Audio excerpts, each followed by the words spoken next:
Salibonani babukeli labalaleli emakhaya lana elisendaweni ezitshiyeneyo siyalamukela ngalolu suku lanamuhla kulesi sifundo sesikolo seSabbath sakuyona le iviki lapho esikhangela khona isifundo sesibili esikhuluma ngendabuko kanye lesimo SeBhayibheli.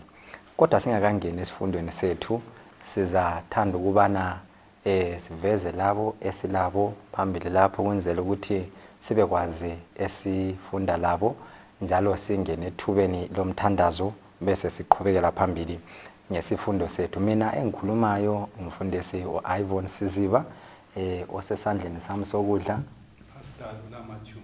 osesandleni sami Pastor Lungile Sitsha. Siyabonga yithe sizabe sithungamela kulesi sifundo sanamuhla. Singakangena esifundweni sizacela umfundisi uSitsha asikhulekele bese singena esifundweni sethu sanamuhla. Asikobena amakhanda sikhuleke.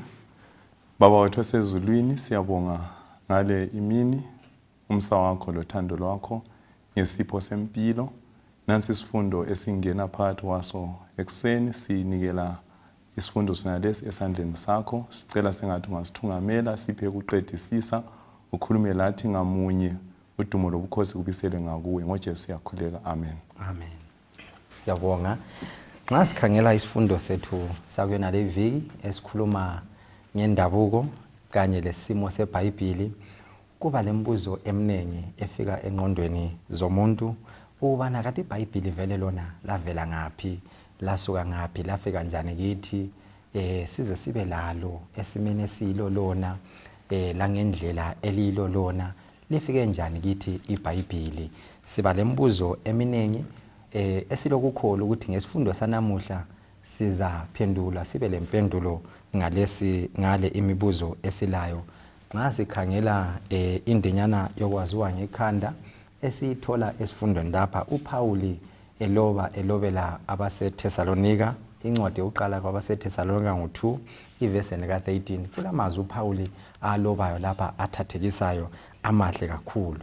uPauli uthi nxa ebalobela uthi ngalokho kasiyekele ukumbonga uNkulunkulu ukuthi kuthe lapho lilizwa ilizwi likaNkulunkulu elalizwa ngathi kalilamukelanga njengelizwi labantu kuphela kodwa lalamukela njengelizwi likaNkulunkulu njengoba liyilo isibili lona elisebenzayo phakathi kwenu lina elikholwayo.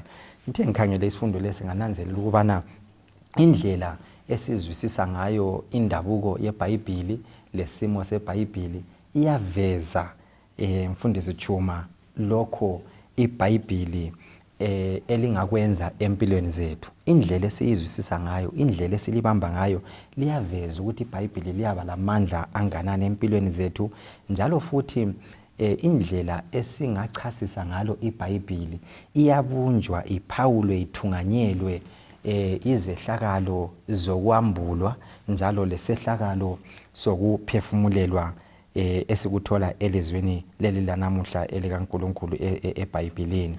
Njalo futhi okunye engunanzelayo ukubana nxa sifunda iBhayibheli silifunda ngokukholwa, silifunda singena kilo silokukholwa, asingeni kilo ngendlela esingangena kilo amanye amabhuku ezinye izingwalo, kodwa kule ndlela iBhayibheli okumele singene ngalo. iBhayibheli liyaphawula imingcele okumele singene ngalo, silifunde ngayo, silizwisise ngayo. Angazi Tshuma ngamafitshane ingxenye kungabe kukhona okubambileyo lapha nxa sikhangela kakhulu indaba yonale yeBhayibheli ukuthi lafika njani lokuba khona kwalo langendlela uNkulunkulu aliletheki ngayo kithi. Ingxenye kungabe kule ndlela kungabe kukhona ongakuthinta ngendlela iBhayibheli lifike ngayo kithi. Engunanzelelayo kusingeniso lapha ukuthi umdabuko weBhayibheli esikukholwayo ngokuthi iBhayibheli leza njani kithi, lemvelo yalo lesimo salo esikukholwayo ngazo lezi zinto, yikho okwenza ukuthi indlela yokulikhangela kwethu iBhayibheli iya ngokuthi sikholwa ukuthi ladabuka kanjani, leza njani, how was it transmitted to us, leza kithi njani. So nxa kuyikuthi ngikholwa ukuthi iBhayibheli linjenga bhuku loba yiliphi ibhuku kumbe any textbook engayidobha lami indlela enzakhangela ngayo uNkulunkulu okhulunywa ngayo eBhayibhelini iya ngokuthi ngikholwa ukuthi lona leli bhuku leza njani. So okumele kwenzakale ukuthi njengokutsho kweBhayibheli ukuthi lona iBhayibheli lavela kuyo uNkulunkulu. Nxa kuyikuthi iBhayibheli lavela kuNkulunkulu, lokho kuzaba lendonsele ukuthini mina iBhayibheli ndiphatha njani. Siyabonga kakhulu. iBhayibheli leza kuNkulunkulu. Njalo singakhangela futhi esifundweni lapha uPetro encwadini yesibili kaPetro 1:19 kusiya ku21 ufunde Sitsha. Uyakhuluma lapha uPetro kulamazwi akhulumayo ukuthi ngoba akula siprofeti eseza ngentando yomuntu, ikakhulu nxa siqhathanisa lalokhu Tshuma kuthintayo ukuthi iBhayibheli lavela kuNkulunkulu. uPetro lapho uthi akula siprofeti eseza ngentando yomuntu, kodwa abantu babekhokhelwa ngumoya ongcwele bakhuluma okuvela kuNkulunkulu. Kungathi kufuna ukuthinta okunye ngeBhayibheli ukuthi iBhayibheli asobhuku nje kuphela, uNkulunkulu lesandle kulotshweni kwalo. Angazi ukuthi indaba yonale kamoya oyingcwele efuqa abantu ethungamela abantu singayiphatha njani ekuzwiseni iBhayibheli. Ngezinye indlela uPetro uphendula umbuzo othona iBhayibheli leza njani. Esikuthola lapha ukuthi kalizanga ngengqondo yomuntu. Njalo kalizanga ngokufisa komuntu. Leza ngenxa yokuthi uNkulunkulu wayejonge ukuthi anike ilizwi ebantwini bakhe ngesikhathi esifaneleyo. Uyatsho ke lapha ukuthi abantu abangcwele befuqwa umoya kaNkulunkulu baphefumulelwa uNkulunkulu, ukuthi uNkulunkulu wafaka amazwi akhe emlonyeni wabo. Bonke abakukhulumayo babe ukukhuluma ngoba uNkulunkulu ekhulumile. Ngezinye indlela emfisa sikubalekise lapha ukuthi indlela esikhangela ngayo iBhayibheli kumbe esizwisisa ngayo uNkulunkulu yiyo indlela esingakhangela ngayo iBhayibheli. Lokho esingathi ngesilungu itheology yethu kumbe indlela esizwisisa ngayo uNkulunkulu yiyo eveza ukuthi sithini ngeBhayibheli. Umfundisi uTshuma uthintile ke ukuthi abantu abanengi ngenxa yalokho abakukholwayo ngeBhayibheli ukuthi lavela ngaphi nje laqalisa njani and so forth, kwenza ukuthi lokukholwa kwabo kube njalo. Kube kanti ke lapha esifundweni kuyavezwa sobala ukuthi iBhayibheli kasingeke silikhangele njengezinye ingwalo. Nxa sikhangela iBhayibheli kumele silikhangele ngokukholwa ngoba lona liyilizwi lokukholwa. Ngezinye indlela lokho okwakomoya kuzwisiseka kuphela ngendlela yakomoya. So ngezindlela okutsho lapha mfundisi ukuthi sesiyadinga umoya oyingcwele ukuthi asisiza sincedise ukuchasisa iBhayibheli. Nxa kuyikuthi iBhayibheli lalotshwa ngokuthonganyelwa kamoya oyingcwele, kuthi ukuthi sesiyamdinga futhi umoya oyingcwele ofananayo ukuthi asincedise ukuthi silizwisise leli lizwi likaNkulunkulu. Ukhanya ngathi uNkulunkulu lapha injongo yakhe mfundisi eyokuthi iBhayibheli lilotshwe, ngathi uNkulunkulu lapha ufuna ukuthi aveze intando yakhe, aveze ingqondo yakhe, njalo futhi aveze icebo losindiso ngathi abantu ngalokho izulu elikulungisayo kumbe elikukhangeleleyo ebantwini. Kulomqondo esixoxa ngawo lapha ukuthi abantu laba nxa kwakulotshwa iBhayibheli, nxa lalilotshwa alizange lilotshwe lokho esigijima ngomqondo kaPetro lapha ukuthi abantu abangcwele bakaNkulunkulu baloba befuqwa ngumoya kaNkulunkulu. Mfundisi Tshuma, uPetro lapha ukhuluma indaba ethathekisayo ukuthi babefuqwa ngumoya kaNkulunkulu. Izwisane ngendaba leyo yokufuqwa leyi, indaba yokufuqwa kutsho ukuthini ukuthi babefuqwa ngumoya kaNkulunkulu? Ngabe ukuthi uNkulunkulu wayebafuqa behamba phambili? Kutsho ukuthini ukufuqwa ngumoya kaNkulunkulu nxa babeloba leli lizwi? Kutsho ukuthi nxa babeloba leli lizwi umoya oyingcwele wayelendonsela kulaba bantu babe influenced ngumoya oyingcwele. Amanye version awe iBhayibheli athona they wrote as they were carried along by the Holy Spirit. enyithi yona as they were moved by the Spirit, ukuthi into le zababezibhala ilizwi likaNkulunkulu lalingavele emuntwini umoya engcwele wayengemuva kokulotshwa kweBhayibheli. So iBhayibheli asobhuku elincane.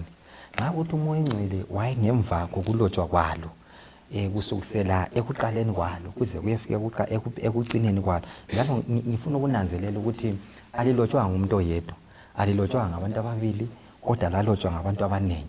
Kodwa kulokudlelana, kulokuhambelana okugcwele iBhayibheli lonke kusukisela ekuqaliseni kuze kuye ekugcineni. Ngeqiniso lokho kuyaveza sibili ukuthi umoya kaNkulunkulu yiyo owawuthungamela, yiyo owawufuqa abalobi ukubana balobe.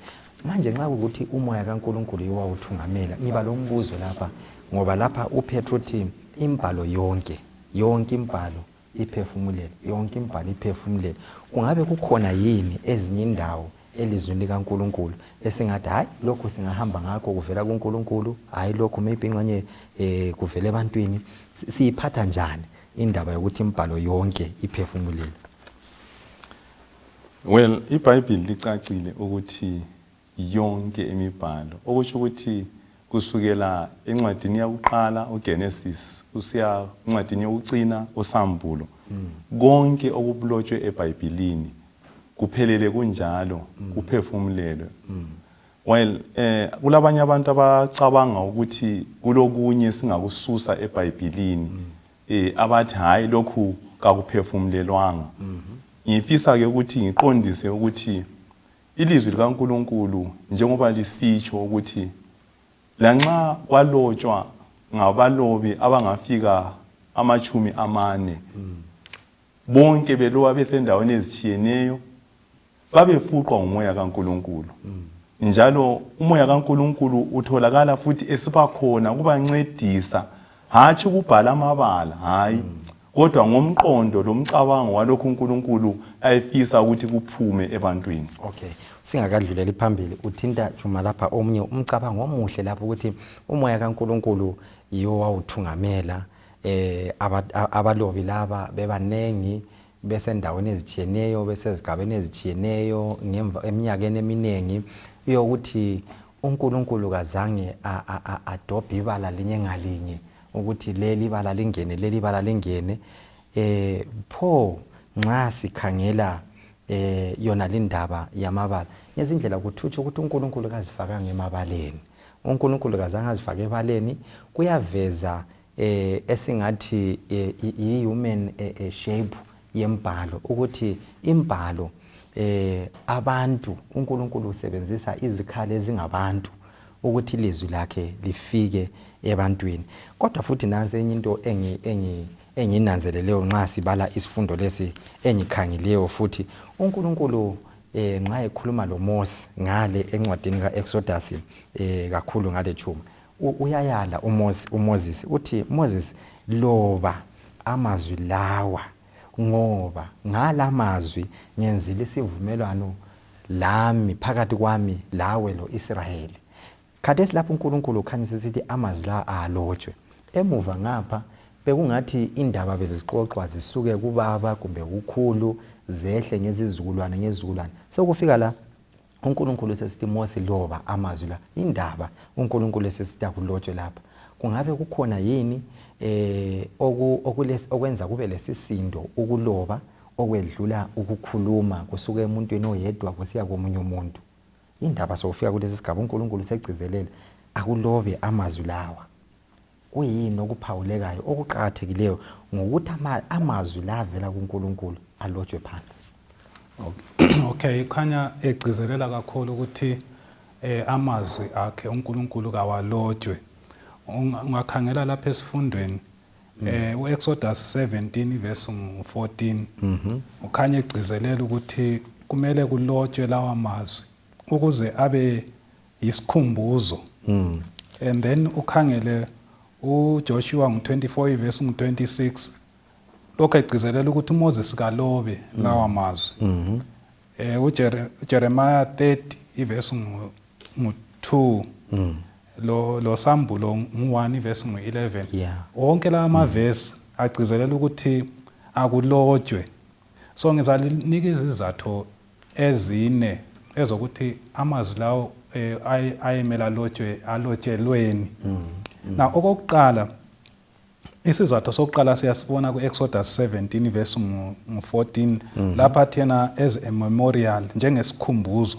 So ilizwi likaNkulunkulu kwakumele libe yisikhumbuzo ekuweni komuntu. Umuntu waba lengqondo ekhohlwayo. So kwakumele ukuthi leli lizwi elivela kuNkulunkulu ahlale ekhunjuzwa ngalo lapho elibala. Okwesibili leli lizwi kwakumele lilotshwe ukuze lilondolozwe, preservation lilondolozwe lingachabalali liphele. And then okwesithathu leli lizwi kwakumele lilotshwe ukuze likotshwe. Nxa into ilotshiwe liyakwanisa nxa selifuna ukwenza amanye amakhophi likope libhale okunye ukuze abanye abantu bafinyelelwe ilona leli lizwi. Then okwesine ilizwi leli kwakumele lilotshwe ukuze laba abangakwanisi ukulibala ilizwi babalelwe ngabanye. Yes, because sithi kusambulo mu-1 ivesi 3 babusisiwe abawezwayo amazwi lesi prophet ngoba bakhona abangenelisi kubala but babalelwa ngabanye bese bawezwa amazwi lawo. So ngezindlela ilizwi kwakumele lilotshwe ukuze libe isikhumbuzo, ukuze lilondolozwe, ukuze lifinyelele abantu abaningi, ukuze laba abangakwanisi ukubala babalelwe ngabanye. uNkulunkulu siyambonga ngecebo lakhe lihle elimangalisayo. Singakhangela khathesi sizananzela ukuthi ilizwi likaNkulunkulu seligcwele indawo zonke ngendima eziningi. uJesu ubuya emhlabeni ngemva kwesikhathi eside uluntu solojulile kakhulu esonweni, njalo impilo yomuntu isifiphazekile kakhulu kangaka ngenxa yesono. Ngizama ucabanga ukuthi nxa singakhangela kusukisela ekuqaliseni nxa ingqondo zabantu zazikhaliphile ngalezi yaninsuku ekuqaleni zibamba okuzwayo, pho ngenxa yesono khathesi ingqondo zabantu sezibamba okunganani, azisasebenzi ngendlela uThixo kade ekhangela ukubana zisebenze ngayo. Ngezindlela ukuhlakanipha kwazo lokubamba kwazo akuseyikho lokhuyana uThixo kade ekhangela ukuthi kube yikho khona. uNkulunkulu uphuma lecebo elihle elimangalisayo khona lemuva elokuthi Moses akulotshwe. Nginanzelela njalo futhi ukuthi kwesinye isikhathi indaba ezikhulunywayo ukuthi nxa kungakhulunywa udaba lusuke komunye laphana lusiya komunye laphana luye komunye laphana, kwesinye isikhathi lusiyafika emuntwini wokugcina luyabe selulahlekile okuyikho olukumumetheyo. uNkulunkulu kafuni ukuthi ilizwi lakhe lilahleke kube ngitsho lelizwe elilodwa eliphambanisekayo kumbe elilahlekayo kusukela ekuqala khonapho lapho elaphuma khona kuze kuzofika ekugcineni kwesikhathi. Bese nginanzelela futhi nxa siqhubeka sisiya phambili ukubana ulizwi lo oNkulunkulu singabala uJohane 1 ivesi lika 1 uthe uqaleni wayekhona ulizwi wayeNkulunkulu, ulizwi wayeloNkulunkulu. Nxa sibala lapha sihlangana lalo lizwi la singasuka ku1 lapha siye kuvesi lika 14 sihlangana lalo lizwi wayekhona ekuqaleni esiba inyama kuvesi ngo14. Kulezinto ezingathi ziyaphawuleka lapha ngolizwi oba inyama aphile phakathi kwabantu. Nxa siqathanisa impilo kaJesu ongulizwi siqathanisa lelizwi leli liBhayibheli ilizwi lakhe livela kuNkulunkulu, angazi imfundiso Tshuma nxa siqathanisa zona izinto ezimbili uKristu ephila phakathi kwabantu, lelizwi elilizwi likaNkulunkulu liphila phakathi kwabantu. Kumbe sitsha ingxenye kukhona ongakutsho uTshuma abesegcizelela okufitshane angabe lakho layo. Maybe sibuyele emuva kancane laphana ebesixoxa khona ngelizwi likaNkulunkulu. Okunye kunanzelelayo ukuthi indaba yolimi esingathi thina ngesilungu yi-language. Nxa umuntu ekhuluma ukhuluma ulimi olulodwa. Okay. Kodwa nxa sokubhaliwe kuyeneliseka ukuthi kuchasiseke ngendimi eziningi.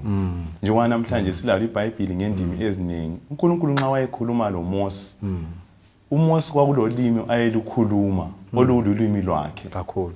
Kodwa ke ngemva ukubana eselobe phansi sithola ke iBhayibheli litholakala lisiba khona ngendimi zonke eziphawulekileyo emhlabeni ngokunye khona lokho lokuthi funa uNkulunkulu ukuze asebenzise umuntu ukuthi alobe ukuthi afinyelele ngcono umuntu kakhulu.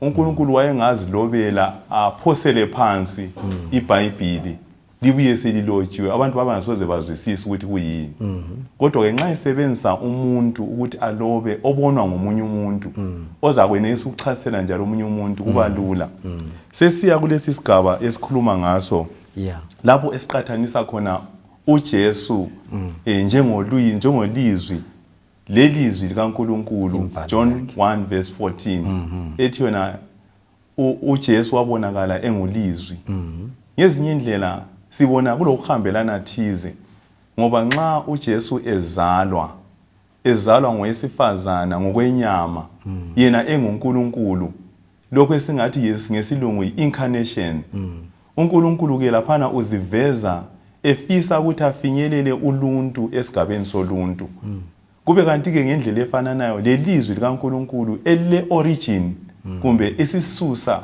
esivela kuNkulunkulu uNkulunkulu uyaliletha ngomuntu ofayo umuntu onjengami onjengawe ukuze lisifinyelele lilotshwe phansi so sibona kulokuhambelana thize laphana ukuthi iorigin isisusa sika Jesu nguNkulunkulu isisusa selizwi nguNkulunkulu so kulama parallels laphana kumbe silokuhambelana esingakhuluma ngakho laphana siyabonga kakhulu siyathathekisa isifundo lesi kakhulu nxa sikhangele sinjalo sinanzelela lama parallels zona la ukuhambelana khonokho okukhona uJesu uyabuya bekhona zalwe ngesenzo sika moya engcwele sinanzela futhi lelizwi likaNkulunkulu iBhayibheli siyalamukeliswa libe khona ngokusebenza futhi kuka moya engcwele nanko okunye okuthathekisayo okuphawulekayo futhi kulesi sifundo ukubana la nxa uJesu sasingeza ke simfake esikhathini la nxa uJesu angeza kafaka esikhathini kumbe endaweni sinanzela ukuthi uJesu uphila ngesikhathi esithile kodwa la nxa waphila ngesikhathi esithile endaweni ethile uba nguNkulunkulu wabantu bonke bezikhathi zonke kabe nguNkulunkulu wesikhathi esithile kuphela kodwa nguThixo wabantu bonke ezikhathini zonke xa sesikhangela siqathanisa lelizwi likaNkulunkulu sinanzela ukuthi ilizwi leli labuya ngesikhathi esithile labuya ebantwini abathile labuya kusiko elithile kodwa kuba ilizwi labantu bonke kuze kufike ekugcineni kwesikhathi Mfundisi Tshuma ingxenye kukhona okunye okuphawulekayo futhi nxa sikhangele zombili lezi sikhangele lokho okubili uKristu ukuba khona kwakhe ukuphila kwakhe kanye lelizwi lakhe leli eliliBhayibheli ngizagcizelela kulokho okukhulunywa ngumfundisi uSitsha laphana ukuthi kungani kulokuhambelana phakathi kukaKristu lelizwi so uKristu nxa wayesiza lapha emhlabeni uMaria wakhulela ngokukamoya oyingcwele iconception yayi ngomoya oyingcwele kodwa wazalwa ngowesifazana uyabona uzalwa ngumuntu kodwa ukukhulelwa kwakhe kwakungumsebenzi kamoya oyingcwele so lelizwi elikaNkulunkulu linjalo loba lile supernatural origin loba livela kuNkulunkulu kodwa leli lizwi nxa selisize ebantwini liza ngabantu so maybe uSitsha ngingakhulumi ngalokho engxenye engasichasisela ukuthi kwesinye isikhathi abanye nxa sifunda kanje bengazibuza ukuthi kati kungani eBhayibhelini kukhanya ngazathi kulama mistakes kwenziwa nxa kuyikuthi ilizwi likaNkulunkulu why kukhanya ngani kulama mistakes engxenye siyabonga Mfundisi Tshuma uzananzela ukuthi abantu abaningi bakuphawulile khona lokho ikakhulu izifundi zeBhayibheli benanzelela funa esingathi ngamaphutha angaba khona eBhayibhelini esingathi ngama typographic errors sike sawukhuluma ke siqalisa ukuthi iBhayibheli la nxa sisithi liphefumulelwe uNkulunkulu kaphefumulelanga amabala waphefumulela lokho esingathi yi message kumbe udaba oluseBhayibhelini Okutsho ukuthi ke amaphutha enzakala nxa abantu beloba ukweqa elinye ibala kumbe i-spelling mistake kasingeke sithi iBhayibheli kalisaphefumulelwanga ngenxa yokuthi kulephutha kube lephutha ekubhaleni laphana ngoba lokhu bokusenziwa ngumuntu kube kanti ke umuntu ofana nayo ngumuntu owelesonweni ngumuntu ongaba lamaphutha lanxa umoya engcwele wayekhona laphana ukuthi ancedisa thungamele ingqondo yelizwi likaNkulunkulu yemessage ingaphumi isabalale kumbe ichabalale wakuvuma ke uNkulunkulu ukuthi amaphutha angaba khona hayi ngamaphutha alungisekayo ngoba ngama typographic errors ukuthi nxa umuntu echasisa imessage ingabi distorted kumbe ingaphambaniseki. Siyabonga kakhulu. uNkulunkulu usebenzisa abantu abaphila ngezikhathi ezitshiyeneyo abadlula phakathi kwenkambo ezitshiyeneyo njoba sike sathinta kuvike ephelileyo sathinta futhi lalapho siqalisa ukuthi kwangabaloba abatshiyeneyo abanye ngamakhosi abanye kungabelusi imeko zabo inkambo zabo zazitshiyene laba bantu la ngendlela abaloba ngayo kwakuchiyene sihlangana abanye baloba izaga abanye baloba izingoma abanye baloba amazwi ahlakaniphileyo indlela ababeloba ngayo ibhuku elithi selected messages elokuqala night kulamazwi akhulumayo athathekisayo uyathinta ukubana asomabala ukugcizelela kulokhu Sitsha kutshileyo asomabala aphefumulelwayo kodwa ngabantu abaphefumulelwayo kungenzakala ukuthi yebo ngitsho ivine kuchasiseni nxa lalisuswa olimini lwakuqala isiGreek isi-Aramaic isiHebheru kungenzakala ukuthi ingxenye ukutshelela ngabe kukhona lapha lalaphana kodwa kukho konke ilizwi likaNkulunkulu limi njoba linjalo. Bese ngisiba lo mbuzo owodwa singakadluleli phambili ngamafitshane. Umbuzo luthi ikakhulu kumfundisi uSitsha lapha uNkulunkulu ziveza kubaprofeti uyaziveza kubaprofeti ngamaphupho la ngemibono nxa wayezivezile ngendlela aziveze ngayo uNkulunkulu babehle balobe phansi khona ukuThixo abaphe khona ingxenye balobe ekseni kumbe ingxenye bahle balobe khonapho beqeda ukwenzwane ukuphiwa lo mbono kumbe lokho abakuzwileyo. Umbuzo engipha lawo ukuthi abaprofeti laba nxa babeloba babezilobela bona yini kumbe babeloba futhi ekulobeni kwabo befuqwa ngumoya kaNkulunkulu bengaphansi kokuthungamela uNkulunkulu yini. Ngifikelwa inkambo kaJeremaya. uJeremaya uyathola amazwi avela kuNkulunkulu singabala ikakhulu isahluko ngo36 qalisele kundinyana yesibili uyaloba amazwi athola avela kuNkulunkulu. Umbuzo engibelayo ukuthi uJeremaya kwakungenzakala ukuthi uJeremaya akhumbule zonke izinto yini uNkulunkulu ayimvezele zona ayimphe zona yini.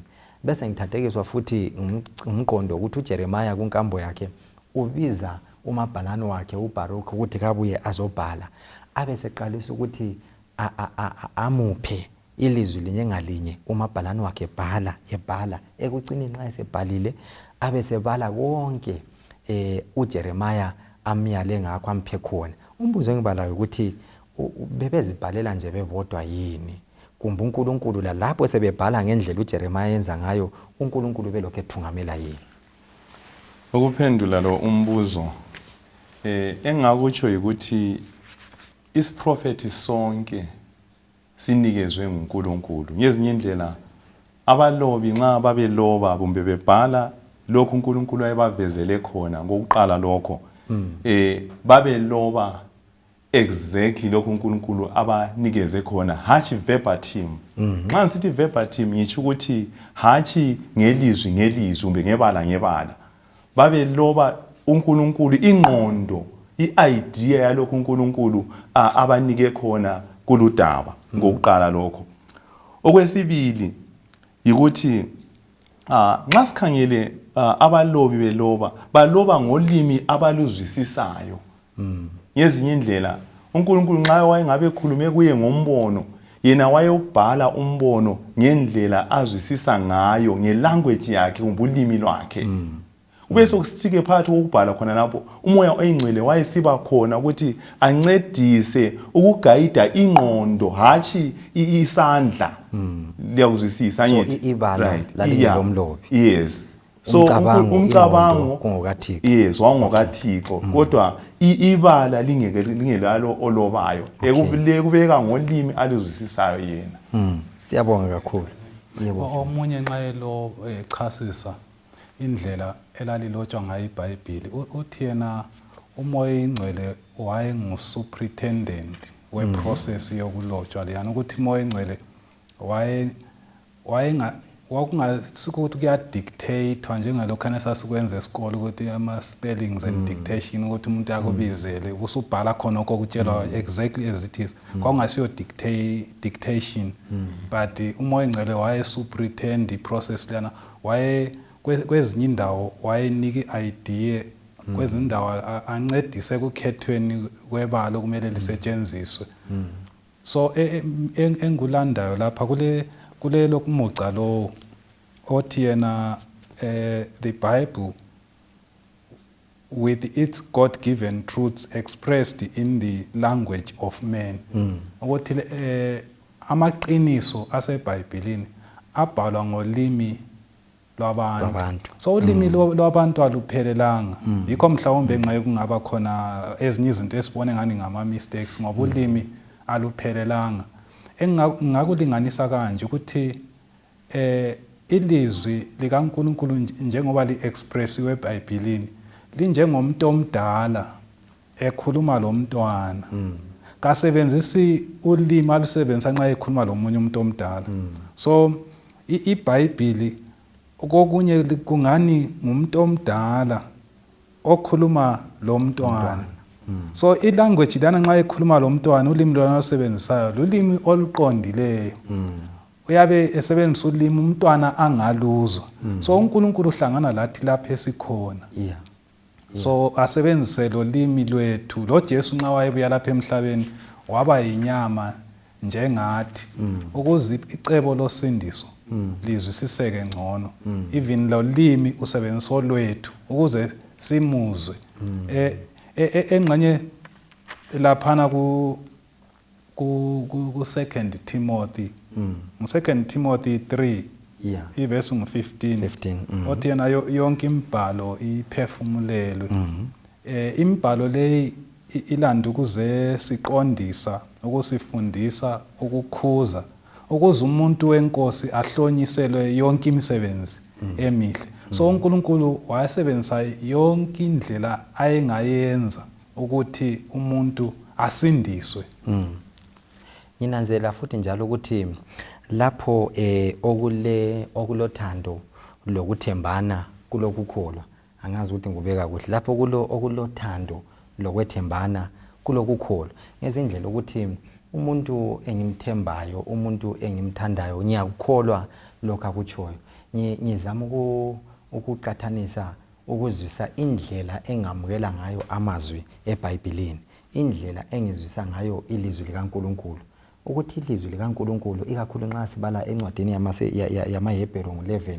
iverse lika3 lapha sisiya la ku6 ukhuluma ukuthi agcizelela ngokukholwa ngokuya kuNkulunkulu ngokukholwa ngokwamukela ilizwi likaNkulunkulu ngokukholwa kuyini okwenza ukuthi kuqhakatheke kakhulu kangaka ukukholwa elizweni likaNkulunkulu okwenza ukuthi nxa kufanele ilizwi leli silizwisise silibambisise siliqedisise ukholo lulomsebenzi bani ekuzwisiseni ilizwi likaNkulunkulu ukukholwa nxa singakhuluma ngokukholwa even empilweni nje generally abantu abaningi baphila ngokukholwa ngizanika umzekeliso umuntu uyangena emchoveni olo driver ungena ngokukholwa ukuthi uzafika lapha yakhona la nxa engabuzanga udriver ukuthi ule license yini umuntu uyafika alungisela ukudla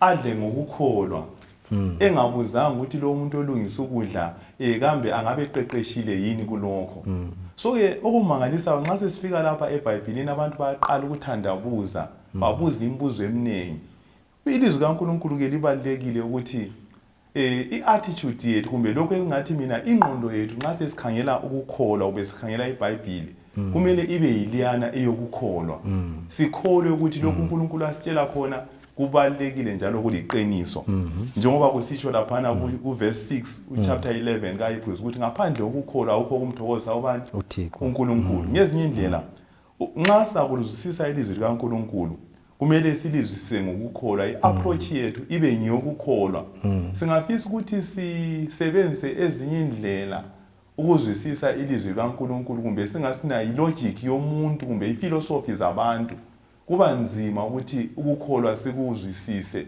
kumbe ilizwi likaNkulunkulu silizwisise ngana leyo ndlela siyabonga Ndebele angazi wona ukuthi indaba le yokukholwa uyibamba njani uyizwisa njani kakhulu nxa sikhangela ilizwi likaNkulunkulu ukulizwisisa olobayo lapho ulinganise ngomntwana ukuthi umntwana nxa esezelwe lapha ekhaya ukukhula komntwana lokufunda kwakhe ufundiswa ngabazali bakhe ukuze athathe ulimi lwabazali bakhe ukuze afunde izinto lapha ekhaya kumele kube yikuthi uyatrust abazali bakhe nxa engabatrust ngeke athathe lutho kibo so lokho siyakubona ngemibuzo umntwana ayibuzayo nxa esakhula la ngokulingisela konke khonokho kwenza ngoba abazali bakhe uyabatrust so ngezinye indlela kunjalo la nxa silanda iBhayibheli singayilanda ngokukholwa ukuthi liyilizwi likaNkulunkulu njalo uNkulunkulu nguyewadala izulu lomhlaba njalo uNkulunkulu lamandla wonke so lathi ngenxa yetrust leyani izakwenza ukuthi iBhayibheli siyizwisise ngcono but singakhangela iBhayibheli njengokuyi textbook nje any other textbook esingayibala ngokufana nayo ayisozibe lendonsela iBhayibheli empilweni zethu so iBhayibheli sele silamukela ngokukholwa ngoba sikwazi ukuthi lo osiphileyo leli lizwi kunengi akufisayo ngempilo zethu njalo ukhangele lokuhle ngempilo zethu bese singena phakathi kobudlelwano bothando lokumethemba futhi sikwazi ukuthi konke asilobela khona konke asipha khona ngokulungisisa impilo zethu njalo ulecebe elikhulu elihle limangalisayo ngempilo zethu ngizama ukuzwisisa lapha uPaul kwabaseRoma 15:4 uthinta ukuthi iBhayibheli leli lalotshwa ukwenzela ukuthi ngalo sithole ukukhuthazeka ukwenzela ukuthi sibe lethemba nginanzela ukuthi empilweni esiphila kuyo khathesi siphila ensukwini ezinzima khathesi kule mkhuhlane eminingi umhlaba wonke uthwele nzima ngecorona abantu bayafa abantu bayagula inhlupho eziningi zigcwele imizi yachitheka ngike ngafikela umcabango ukuthi kungaba ngumhlaba onjani impilo yethu yabe impilo enjani nxa singela lizwi leli elihle limangalisayo likaNkulunkulu elisipha ithemba emhlabeni onalomnyama nje impilo yethu ingaba impilo enjani nxa amathemba amazwi amahle esiwathole elizwini likaNkulunkulu nxa engekho nxa singaphila singela Bhayibheli angazi imfundo Sitsha angazi imfundo Tshuma nxa sigoqe isifundo sethu ingxenye kukhona ongakutsho Tshuma la ongakutsho ikakhulu sikhangele ilizwi likaNkulunkulu ngokuphelela kwalo lethemba elisipha lona emhlabeni wonalo onje omnyama ongela themba engakutsho ukuthi ilizwi likaNkulunkulu yilo elisivezela ngecebo losindiso ngezinye indlela icebo losindiso yilo elisipha ithemba njengabantu nxa singalahlekelwa licebo losindiso kuthi ukuthi njengabantu kasilathemba emhlabeni njalo impilo yethu iyabe iyize so ilizwi likaNkulunkulu ke liza ukuthi lisiphe lelo themba lisiphe lokho ukhangelela izinto ezingcono kulesihlangana nazo bona lo mhlaba ukhangelela ikhaya elingcono ukhangelela izulu elingcono kulalokho esihlangana lakho bona lo mhlaba so linjalo ke ilizwi likaNkulunkulu lisipha ithemba siyabonga mfundisi Tshuma mina bembona kuqhakatheke kakhulu kithi njengamaKristu aphila ngesikhathi salamhlanje ayisikho kubala iBhayibheli kuphela ukuthi ngibala iBhayibheli ngibe lolwazi oluvela eBhayibhelini but okuqhakatheke kakhulu okuswelakalayo ebantwini abaningi ababala iBhayibheli ngesikubiza ukuthi ukucabangisisa ngamazwi engiwafundayo. So nxa ngingafunda iBhayibheli kumele ngizinike isikhathi sokuthi ngicabangisise kumbe ukumeditate kumbe ukureflecta ngelizwi leliyana endibalayo. Okunjengokuthi inkomo nxa isiqedile ukudla laphana uyayibona isilele emthunzini laphana ihlafuna utshani lobuyana ebudlileyo. So nxa ihlafuna laphana esithina yikwetshisa iyabisenzela ukuthi khonokho ukudla osokuhlafuniwe ekwetshiseni laphana kusebenziseke emzimbeni. So ilizwi likaNkulunkulu lingasebenziseka ezimpilweni zethu nxa singalibali kuphela kodwa sizinika lesikhathi sokuthi sicabangisise ngalo, umoya oyingcwele abese senza ukuthi leli lizwi siphile ngalo. Siyabonga ngokuba lani kulolu suku lanamuhla kusifundo sakuyona liviki lapho besikhangela khona ngendabuko kanye lesimo selizwi likaNkulunkulu. Asilifundeni ilizwi likaNkulunkulu liza lawula impilo zethu, lizasiza lisithungamele. Mfundisi Tshuma, ingxenye ungasivalela ngomthandazo wakho. Asikhulekeni. Baba osezulwini siyabonga umuso ongaka wokusihlanganisa ukuthi sifunde ilizwi lakho. Sicela ukuthi lona leli lizwi esilifundileyo engazathi umoya oyingcwele wathungamelayo nxa lalilotshwa engathungamele enza ukuthi silizwisise njalo bese siliphila. Sikhuleka ngegama likaJesu Kristu. Amen. Amen.